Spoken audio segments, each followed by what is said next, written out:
تو اس لیے وطر میں افضل یہ ہے کہ یہ صورت پڑھی جائے، لیکن اس کا ایسا معمول بنا لینا کہ اس کے علاوہ کوئی صورت ہی نہ پڑھیں، یہ غلط ہے۔ یہاں دو انتہائیں ہیں لوگوں کی۔ کچھ لوگ تو کیا کرتے ہیں کہ نماز میں جی یہ فجر میں یہ پہلی رکعت میں یہ پڑھنا سنت، دوسری میں یہ پڑھنا سنت، تو وہ ایسا پکڑتے ہیں اس کو کہ اس کے علاوہ کچھ پڑھتے ہی نہیں ہیں، یہ بھی غلط ہے۔ اور بعض کبھی وہ سنت قرات کرتے ہی نہیں ہیں، تو یہ بھی غلط ہے۔ تو اس لیے وطر میں نارملی پہلی رکعت میں سبح اسم ربک الاعلی، قل یا ایھا الکافرون، قل واللہ احد، یہ پڑھ لینا چاہیے، لیکن دوسری صورتیں بھی کبھی کبھار پڑھنی چاہیے، ان کو بالکل چھوڑ دینا ٹھیک نہیں ہے۔ اگر کوئی شخص غسل کرتے ہوئے ناک میں پانی ڈالنا، کہاں چلا گیا سوال، ناک میں پانی ڈالنا اور کلی کرنا بھول گیا تو کیا اس کو دوبارہ غسل کرنا پڑے گا؟ نہیں جی، آپ نے پورا غسل کیا، بعد میں یاد آیا اوہو ناک میں پانی تو ڈالا ہی نہیں، کلی تو میں نے کی نہیں، تو خالی ناک میں پانی ڈال لیں، چاہے آپ اس کے بعد واش روم بھی گئے ہوں، کیونکہ بعض لوگ یہ سمجھتے ہیں ہم نے غسل کیا اور ناک میں پانی ڈالنا بھول گئے، پھر ہم نے واش روم چلے گئے، پیشاب وغیرہ کیا، تو اب ناک میں پانی ڈال لیں گے، تو ہاں ڈال دیں، آپ اب ڈال دیں ناک میں پانی، غسل پورا ہو جائے گا، البتہ وضو ظاہر ہے ٹوٹ گیا پیشاب کرنے کی وجہ سے۔ تو اسی طرح غسل کیا، کوئی جگہ بعد میں دیکھا سوکھی رہ گئی ہے، تو پورا غسل کرنا ضروری نہیں ہے، چاہے واش روم سے ہو کے آ گئے ہوں آپ، بس اتنی جگہ کو دھو لیں تو غسل پورا ہو جائے گا آپ کا۔ وطر میں دعائے قنوت کے بعد درود شریف پڑھنا کیسا ہے؟ ثابت نہیں ہے، جو دو دعائیں حدیث سے ثابت ہیں بہتر ہے کہ انہی پر اکتفا کیا جائے۔ ایک اللہم انا نستعینک، یہ جو ہم مشہور دعا پڑھتے ہیں، اور دوسری اللہم اہدنا فیمن ہدیت، اس پہ میں تفصیلی کلپ ریکارڈ کروا چکا ہوں، دلائل وہاں دیکھ سکتے ہیں آپ۔ تو بہتر تو یہ کہ پہلے اللہم انا نستعینک پڑھی جائے، پھر اللہم اہدنا فیمن ہدیت، یہ دعا پڑھی جائے۔ اور اگر دونوں نہیں پڑھنی، ایک ہی پڑھنی ہے تو جائز تو کوئی دونوں میں سے کوئی بھی پڑھ لیں آپ، لیکن افضل ہمارے نزدیک یہ ہے کہ اللہم انا نستعینک پڑھی جائے، اس کے دلائل میں ریکارڈ کروا چکا ہوں، لیکن درود شریف پڑھنا ثابت نہیں ہے۔ تو نماز توقیفی ہوتی ہے، اس میں جو دعائیں منقول ہیں انہی پر اکتفا کرنا چاہیے۔ درود شریف کا موقع تحیات کے بعد ہے، تو اس کو وہیں بہرحال کوئی درود شریف پڑھ لے گا تو کوئی گناہ نہیں ہے اس میں، کبھی کبھار پڑھ لینے میں امید ہے ثواب ہی ملے گا اس کو، لیکن اس کا معمول نہیں بنانا چاہیے۔ پھر بدعتیں یہیں سے شروع ہوتی ہیں، ایک چیز ثابت نہیں ہوتی، لوگ اس کو شروع کر دیتے ہیں، پھر لوگ اس کو سنت کیا فرض کا درجہ دے دیتے ہیں، پھر جو نہیں پڑھے گا درود شریف اس کو گستاخیوں کے فتوے لگیں گے۔ اس لیے بھائی جو منقول ہے بس اسی پر اکتفا کریں، درود شریف تحیات کے بعد پڑھیں یا ویسے چلتے پھرتے جتنا درود شریف پڑھیں بہت خیر و برکت کا ذریعہ ہے۔ سورج طلوع ہوتے وقت نماز کیوں نہیں پڑھنی چاہیے؟ اس کے پیچھے کیا حکمت ہے؟ نبی صلی اللہ علیہ وسلم نے سورج طلوع ہوتے ہوئے، سورج غروب ہوتے ہوئے ہمیں سجدہ کرنے سے منع کیا ہے، فرمایا فإن الشیطان تطلع بین قرنی فإن الشمس تطلع بین قرنی الشیطان، سورج جو ہے شیطان کے دو سینگوں کے درمیان سے طلوع ہوتا ہے۔ یہ حدیثیں اپنے یعنی حقیقت پر نہیں ہوتی، بلکہ یہ کسی چیز سے کنایا ہوتی ہیں، یا اس کی پوری معنی اللہ ہی بہتر جانتا ہے۔ تو اب شیطان کے سینگوں سے کیسے طلوع ہو رہا ہے؟ بعض علماء نے کہا اس کا مطلب یہ ہے کہ چونکہ بہت ساری دنیا میں قومیں ایسی ہیں جو سورج نکلتے ہوئے سورج کی عبادت کرتی ہیں اور سورج کے غروب ہوتے ہوئے بھی عبادت کرتی ہیں، تو یہ اس عبادت سے شیطان خوش ہوتا ہے، اس لیے حدیث میں یہ تعبیر کیا گیا کہ جی شیطان کے سینگوں کے بیچ سے سورج نکلتا ہے، کیونکہ شیطانی قوتیں خوش ہوتی ہیں اس وقت، کیونکہ شیطان کی عبادت ہوتی ہے، کیونکہ سورج کی عبادت ہے اصل میں تو شیطان کی عبادت ہے نا، تو شیطان وہاں کھڑا ہوا مسکرا رہا ہوتا ہے یا وہاں موجود ہوتا ہے، خوش ہو رہا ہوتا ہے، تو اس لیے حدیث میں یہ تعبیر کیا، ورنہ سورج تو ہر وقت کہیں نہ کہیں نکل ہی رہا ہے، کہیں نہ کہیں طلوع ہو ہی رہا ہے، لیکن جس ملک میں طلوع ہو رہا ہے وہاں اگر کوئی سورج کی عبادت کر رہا ہے تو شیطان خوش ہو رہا ہے، تو ایک مطلب یہ بیان کیا گیا ہے، کوئی یقینی مطلب یہی نہیں ہے۔ تو یہ حدیثیں توقیفی کہلاتی ہیں، توقیفی کا مطلب یہ بھائی ہمیں منع کر دیا بس ہم نے رکنا ہے، اور اس میں ایک بڑی حکمت یہ بھی ہے تاکہ ہمیں پتہ چلے بھائی نیک کام بھی اللہ کے نبی سے پوچھ کے کرنا ہے ہم نے۔ اب دیکھیں نماز پڑھنا سجدہ کرنا تو اللہ کی عبادت ہے، تو ہمیں بتایا گیا بھائی عبادت میں بھی جہاں جب حکم دیا ہے کرنی ہے، نہیں تو نہیں کرنی، بس اپنی لاجک نہیں چلانی ہے تم نے کہ جی ہمیں نماز سے کیوں روکا جا رہا ہے، اللہ کے سامنے سجدے سے کیوں روکا جا رہا ہے، بھائی اللہ کے نبی نے روک لیا سورج طلوع ہوتے ہوئے زوال کے وقت اور سورج غروب ہوتے ہوئے نہیں، تو اٹ مینز نہیں۔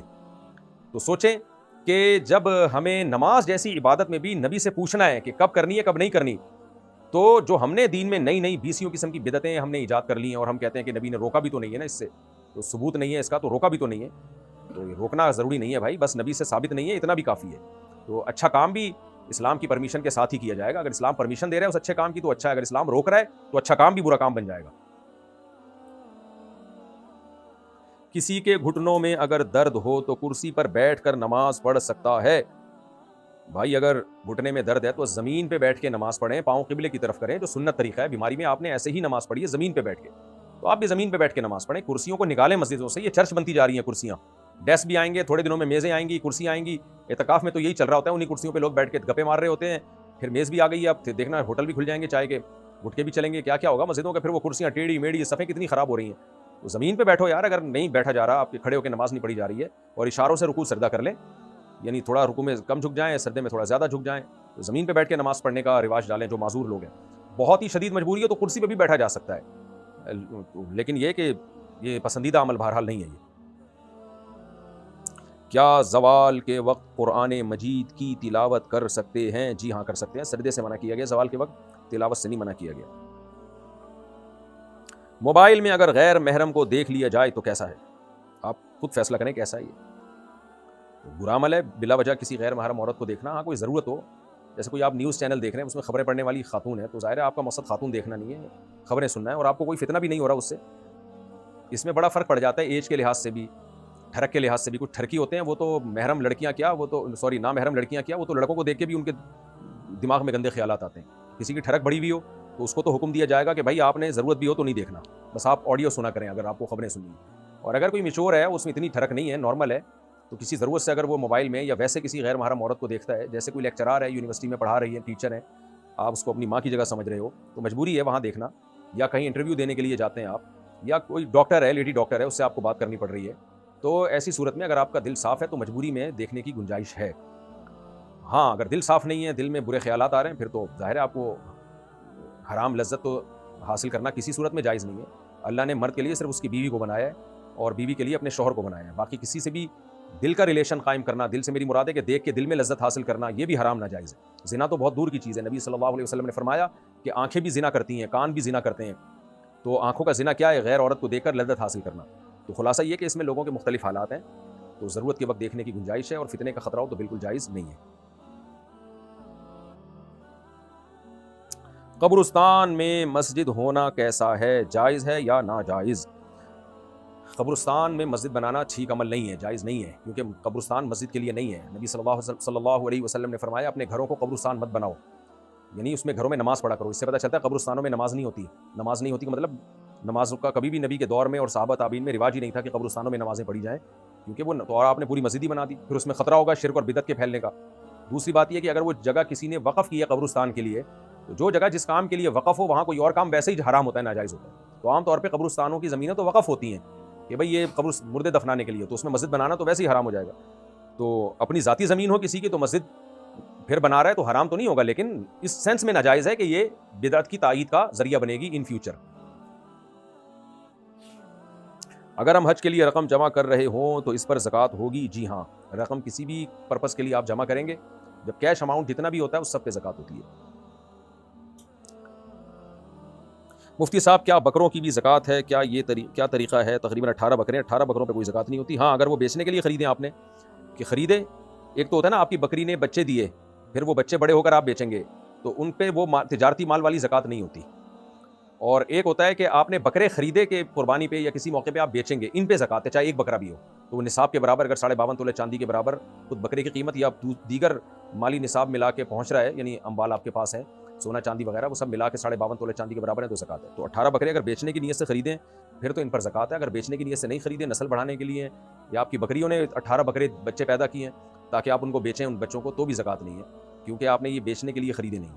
باقی جو بکریوں ریوڑ پہ زکوٰۃ ہوتی ہے اس کے پھر الگ احکام ہے، وہ جب سوال پوچھا جائے گا تو میں بتاؤں گا، لیکن 18 بکروں یا بکریوں پہ بہرحال نہیں۔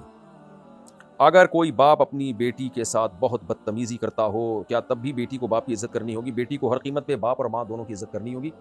باقی بعض دفعہ ماں باپ کے اخلاق بہت خراب ہوتے ہیں اولاد کے بارے میں، تو باپ کے بعض دفعہ ہوتے ہیں، بعض دفعہ ماں کے اخلاق ہوتے ہیں۔ مائیں بھی بعض دفعہ بیٹیوں کو نا ٹارچر کر کے ذہنی مریضہ بنا دیتی ہیں۔ جب یہ نفسیاتی کیس آتے ہیں نا، تو آپ ان کی ہسٹری میں جب جاتے ہیں لڑکیوں کی، بعض دفعہ ماں نکل رہی ہوتی ہے کہ ماں نے اتنا ذہنی ٹارچر کیا ہوتا ہے، بات بات پہ ٹاؤنٹنگ اور طنز تانے اتنے دیے ہوتے ہیں کہ وہ پاگل ہو جاتی ہے۔ تو اس لیے ماں کو بھی تھوڑی سی تمیز سے بات کرنی چاہیے اپنے بچوں سے۔ گھر میں چیخو پکار چلانا ہر وقت اپڑ تپڑ یہ نہیں ہوتا، یہ بہت ہی، اس سے بچے بہت بدتمیز ہو جاتے ہیں، بچے بھی ڈپریشن میں جاتے ہیں، بچے بھی ٹینشن اور بے عزتی اتنی ہی فیل کرتے ہیں جتنے بڑے فیل کرتے ہیں۔ تو آپ ان سے اخلاق سے بات کرو گی بچوں سے، یا باپ اپنے بچوں کو رسپیکٹ دے گا، عزت دے گا، تو اس سے زیادہ اچھی تربیت ہوتی ہے۔ ہاں جہاں ضرورت کے وقت سختی کرنی ہو تو اللہ نے ماں باپ کو یہ اتھارٹی دی ہے کہ مجبوری میں ضرورت جہاں ہوگی وہ سختی کر سکتے ہیں، اور کرنی بھی چاہیے، کہ نارملی یہ طریقہ تربیت کا ٹھیک نہیں ہے۔ جو کام محبت سے ہوتا ہے وہ سختی سے نہیں ہوتا، سختی بہت سخت موقع پر ہے۔ اب دیکھیں پولیس آ کے لوگوں کو بلا وجہ ڈنڈے مارنا شروع کر دے تو پوری قوم باغی ہو جائے گی، لیکن اگر چور کو بھی نہیں پکڑ رہی، اس کو بھی سزا نہیں دے رہی، تو بھی غلط ہے۔ کوئی پنشمنٹ وہاں جہاں جرم ہو، تو بعض دفعہ ماں باپ اپنے بچوں کو ویسے ہی طنز کرتے رہتے ہیں، ویسے ہی گزرتے ڈانٹتے رہتے ہیں، کوئی پلان ہوتا نہیں ان کے پاس بچوں کی تربیت کا، بس اپنا غصہ بچوں پہ نکال رہے ہوتے ہیں کیونکہ بچے کمزور ہوتے ہیں۔ یہ تو میں نے بہت دیکھا ہے، چھوٹی بچی کے ہاتھ سے کوئی چیز گر گئی، چائے کا کپ گر گیا، یا کہیں ٹھوکر لگی, کوئی چیز ٹوٹ گئی, ماں رکھ کے چماٹ لگاتی ہے. کیسا جنگلی پن ہے بھائی. مجھے تو بہت غصہ آتا ہے اس حرکت پہ کہ چھوٹا بچہ ہے, اس کے ہاتھ سے ایک چیز گر گئی ہے, یہ تو ہنسنے کا موقع ہے, آپ اس پہ غصہ کر کے اس کو تھپڑ مار رہی ہو. آپ اس کو سکھا رہی ہو کہ ہمارے اندر جو ہے نا خاندانی لحاظ سے ٹیکنیکل فالٹ ہے کوئی. بچہ جو ہے, چھوٹے بچے جو بہت چھوٹے ہوتے ہیں وہ تو محبت سے سیکھنے والے ہوتے ہیں, ان کو تو ڈانٹ اور سختی بنتی نہیں ہے. ہاں بدتمیزی کر رہا ہو بہت زیادہ کسی کے ساتھ تو تھوڑا سا آنکھیں دکھا دیں اس کو, بچے سمجھ جاتے ہیں, بچوں کی تربیت کوئی راکٹ سائنس نہیں ہے. تو ان سے اچھے اخلاق سے بات کریں, اچھے اخلاق سیکھ جائیں گے وہ, ان سے بدتمیز بات کریں بدتمیز بن جائیں گے. اب مائیں تمیز سکھانے کے لیے بدتمیزی سے کام لے رہی ہوتی ہیں تو تمیز نہیں آئے گی بھائی. آپ گالیاں دے کے اس کو کہہ رہے ہو کہ گالی نہ دو, یہ کیا ہے؟ وہ کہے گا پھر آپ کیوں دے رہے ہو گالی, اگر گالی اتنی بری چیز ہے. تو یہ آج کل سیٹ اپ گھروں میں چل رہا ہے, تھپڑ مار مار کے ان کو ادب سکھا رہے ہیں. تو بھائی ادب میں تو سب سے پہلے یہ ہے کہ آپ اپنی اخلاق تو درست کر لینا. تھپڑ مار کے ادب سکھایا تو وہ تو تھپڑ مارنا سیکھے گا. تو عجیب, یعنی بہت زیادہ پرابلم ہے بچوں کے ساتھ ہمارے یہاں, بہت ہی اچھا سلوک نہیں ہو رہا ہماری سوسائٹی میں. اور اکثر تو بچیوں کے ساتھ میں نے دیکھا ہے مائیں ان کے ساتھ برا سلوک کرتی ہیں, اور بیٹیوں کے ساتھ اکثر باپوں کا سلوک برا نہیں ہوتا, لیکن کہیں کہیں باپ کا بھی ہوتا ہے. لیکن بیٹیوں کو بہت زیادہ ماؤں کا جو ہے نا وہ بد اخلاقی بگاڑتی ہے. تو بیٹیاں بہرحال اپنی ماں کے خلاف نہ ہو. ماں کے احسانات اتنے ہیں کہ بیٹی ساری زندگی اس کے احسانات چکاتی رہے نا تو احسانات کا بدلہ نہیں ہو سکتا. تو بیٹی کو ماں کی بغاوت پہ کبھی نہیں جانا چاہیے, بس یہ سوچنا چاہیے جتنا برداشت کروں گی اتنا اللہ مجھے نوازے گا. ہاں جہاں جن گھروں میں ماں باپ کا سلوک اولاد کے ساتھ اچھا نہیں ہوتا اور بہت کوشش کے بعد بھی اچھا نہیں ہو رہا ہو اور ناقابل برداشت حد تک معاملہ پہنچ گیا ہو, باپ بیٹے کو اتنی ٹینشن دے رہا ہو کہ بیٹے کا جینا حرام کر دیا ہو, خودکشی کے خیالات آ رہے ہوں, یا ماں نے بیٹی کو ڈپریشن کا مریض بنا دیا ہو, تو ایسی صورت میں پھر میری خواہش یہ ہوتی ہے کہ میں ان کو مشورہ دوں بھائی فوراً سے پہلے شادی کر کے اس گھر سے نکلو, کیونکہ جوان لڑکی اکیلی لڑکی کہاں جائے گی. اس کا حل یہی ہوتا ہے کہ الگ کیا جائے, کہ جو ہے نا فوراً یہاں سے نکلو, گھر سے نکلو, اپنے گھر بساؤ. رشتے پھر ہے نہیں, پھر وہ ایک مسئلہ نیا کھڑا ہو جاتا ہے. تو ایک لڑکی کا اسی طرح ڈپریشن کا معاملہ تھا, میں نے اس کو مشورہ دیا آپ فوراً شادی کریں, تو اس نے کسی سے دوسری شادی کی اور وہ اللہ کا شکر ہے اب آج اچھی زندگی گزار رہی ہے. اگر اسی گھر میں رہ رہی ہوتی ابھی تک مینٹل ہاسپٹل میں ایڈمٹ ہو چکی ہوتی. تو مرد بھی تو ہمت کریں نا, 2 3 شادیاں کریں گے تو پھر یہ لڑکیوں کے گھر بسیں گے. اور لڑکے کا حل یہی ہے کہ وہ بھی شادی کر کے الگ ہو جائے, الگ ہوئے بغیر پھر گزارا نہیں ہوتا, اسی گھر میں رہیں گے, لڑتے رہیں گے, مار دیں گے ایک دوسرے کو جان سے. زیادہ مسئلہ ہو رہا ہو تو پھر الگ رہنا زیادہ بہتر ہے. اچھا بھائی, نعمان صاحب ممبئی سے, ہم دکان میں کام کرتے ہیں تو ہمیں بار بار جھوٹ بولنا پڑتا ہے. کیوں بھائی, جھوٹ کی دکان ہے کیا؟ لوگ کھلے پیسے لینے کے لیے آتے ہیں, ہم دینا نہیں چاہتے, تو کیا ہم جھوٹ بول سکتے ہیں کہ ہمارے پاس نہیں ہے؟ آپ کھلے پیسے لینے کے لیے آ رہے ہیں, آپ سارے کھلے پیسے انہیں کو دے دیں گے تو آپ کے پاس کسٹمر کو دینے کے لیے پیسہ بچتا نہیں ہے, تو یہ تو ایک نارمل پرابلم ہے. تو ایسی صورت میں جھوٹ بولنا تو جائز نہیں ہے, توریہ کرنا جائز ہے. توریہ کا مطلب یہ کہ گول مول بات کریں, وہ کچھ اور مطلب سمجھ رہا ہو, آپ کچھ اور, تو آپ پھر جھوٹ نہیں, آپ یہ ایسی مجبوری میں آپ یہ بولے میرے پاس پیسے کھلے پیسے نہیں ہیں, مطلب یہ کہ آپ کو دینے کے لیے نہیں ہے مگر ضرورت کے ہیں. تو پوری ڈیٹیل اس کو نہیں بتائیں, وہ چپک جائے گا. آپ اس کو یہ بولیں کہ میرے پاس نہیں ہے, دل میں نیت یہ کریں کہ آپ کو دینے کے لیے نہیں ہے. جیسے بعض دفعہ کوئی چپک جائے نا آپ سے اور آپ کہتے ہیں میں بہت مصروف ہوں, سوری میں اس وقت فارغ نہیں ہوں, حالانکہ آپ فارغ ہوتے ہیں, لیکن وہ پھر آپ نے اس کو کہہ دیا میں فارغ ہوں تو اور چپک جائے گا. تو جب آپ اس کو یہ کہیں میں فارغ نہیں ہوں تو دل میں یہ نیت کریں میں آپ کے لیے فارغ نہیں ہوں, فارغ ہوں لیکن اپنی صحت کے لیے, بچوں کے لیے ٹائم نکالے میں نے یہ, یا تھوڑا سانس لینے کے لیے فارغ ہوں, آپ کے ساتھ ٹائم ضائع کرنے کے لیے فارغ نہیں ہوں. تو یہ گول مول بات کی جا سکتی ہے. میرے شوہر بہت غصہ کرتے ہیں, حافظ بھی ہیں لیکن فلمیں دیکھتے ہیں, لا حول ولا قوت الا باللہ, اور گیم کھیلتے ہیں, منع کرو تو بہت غصہ کرتے ہیں, کیا کروں؟ قرآن نہیں ان کو روک سکا فلمیں دیکھنے سے, آپ کہاں سے روکو گی؟ تو چھوڑ دیں ان کو اپنے حال پہ, اپنی لائف کو آپ اپنے بچوں میں مشغول ہوں, اپنے شوہر کے حقوق ادا کریں, جو ان سے بنیادی حقوق آپ کے ہیں وہ ان سے لیں. اور شوہروں کو سیدھا کرنا بہت مشکل ہے عورت کے لیے آج کل. دعا کریں ان کے لیے, اللہ ان کو انسان کا بچہ بنائے. اپنے گھر کا ماحول خراب نہ کریں, جو چیز اپنے اختیار میں نہیں ہے اس کے پیچھے نہیں پڑنا چاہیے. بس بہت سی خواتین پریشان ہیں, میرے شوہر نماز نہیں پڑھتے, یہ پریشانی تو ایمان کی علامت ہے, لیکن بھائی نہیں پڑھتے تو آپ کیسے پڑھوا سکتی ہو ان کو؟ پولیس نہیں پڑھوا سکتی آج کل لوگوں سے, یعنی انسان کا بچہ نہیں بنوا سکتی لوگوں کو. تو بس آپ ان کو تبلیغ میں بھیجیں, تبلیغ والوں سے کہیں کہ رشتہ یعنی قائم کریں, تبلیغ والوں سے رشتے سے میری مراد یہ ہے کہ یعنی ان کے ساتھ جڑیں, دعا کریں ان کے لیے, اتنا کافی ہے. بس آپ ان کے ساتھ فلمیں دیکھنا نہ شروع کر دیں, کیونکہ بعض دفعہ عورت نیک ہوتی ہے, پردے دار ہوتی ہے, شوہر کی بے دینی کی وجہ سے وہ عورت بھی بے دین ہو جاتی ہے. ایسے بھی کیسز آئے ہیں ہمارے سامنے کہ عورت نے سوچا تھا میں اپنے شوہر کو نیک بنا دوں گی, ابھی تو بے دین ہے لیکن رشتہ اچھا ہے, اب نیک نہیں ہے تو اچھا کیسے ہے بھائی؟ تو جب شادی ہو جاتی ہے تو بجائے شوہر کو دیندار بنانے کے آہستہ آہستہ خود اس گناہ میں پھسل کے چلی جاتی ہے. تو یہ نہ کریں. اللہ تعالیٰ آپ کی حفاظت فرمائے اور اللہ تعالیٰ آپ کے میاں کو فلموں سے توبہ کی توفیق عطا فرمائے. شہزادہ صاحب انڈیا سے, کیا خالہ کی بیٹی کے بیٹے سے نکاح کر سکتا ہوں؟ اچھا, خالہ کی بیٹی سے نکاح کر سکتا ہوں, جبکہ رشتے میں میں اس لڑکی کا ماموں لگتا ہوں. خالہ کی بیٹی سے نکاح کر سکتے ہیں. جب خالہ کی بیٹی سے نکاح جائز ہے تو اس کی بیٹی سے بھی نکاح جائز ہے. ماموں لگتے ہیں, ماموں ہیں نہیں. کتنے لوگ ہیں ہوتے چاچو ہیں لیکن شکل سے ماموں لگتے ہیں وہ, تو ان پہ ماموں کے احکام تھوڑی جاری ہوں گے. محلے میں تو لوگ کہہ رہے ہوتے ہیں دیکھو ماموں آ رہا ہے ماموں, تو لگنے سے کچھ نہیں ہوتا. بہت سے لوگ ماموں ہوتے ہیں دیکھنے میں چاچو لگتے ہیں, تو لگنے سے کچھ نہیں ہوتا. سگا ماموں اپنی بھانجی سے نہیں نکاح کر سکتا, نہ بھانجی کی بیٹی سے, لیکن یہ آپ کی کزن کی بیٹی ہے تو آپ شادی کر سکتے ہیں اس کی بیٹی سے. کیا اپنے ماں باپ کو چھوڑ کر کمانے کے لیے بیرون ملک جانا ٹھیک ہے؟ اگر ماں باپ خدمت کے محتاج ہیں وہاں جانے سے ان کو نقصان ہوگا, پھر تو جائز نہیں ہے. لیکن اگر ینگ ہیں یا دوسرے بچے ہیں خدمت کے لیے تو پھر کمانے کے لیے جانا جائز ہے.